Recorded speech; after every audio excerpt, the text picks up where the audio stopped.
I see that some of the South African YouTube girlies are making a comeback. Girls that have been off YouTube for maybe 4 years, 5 years, 10 years, ne? They're making a comeback. Good for them. But I see move on Tina. Y'all did not give us an update as to what's going to happen. Are you stopping YouTube? Are you moving on to TikTok? Like, if we are your people and your audience and we're super engaged and we're thirsty for your content, at least give us the decency to be like, hey guys, I'm not enjoying making YouTube content anymore.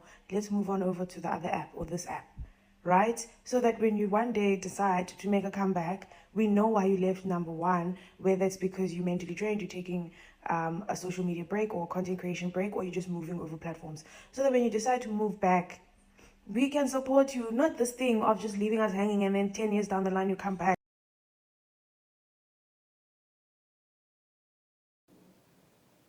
Have you noticed that our 2018 YouTube favorites are coming back into our feeds? Let's talk about the February deadline that has everybody panicking. So, word on the street is that YouTube sent out a threat email, and people are now dragging creators online saying that, oh, now that TikTok isn't paying you, you remember us. But here's the truth, guys. YouTube has a zombie channel policy.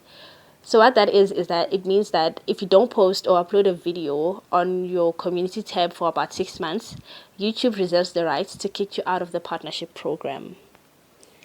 So that is the reason why our creators are making a comeback. They're actually trying to reserve their AdSense, their Google AdSense accounts. Like, the people on the internet have noticed the behavior.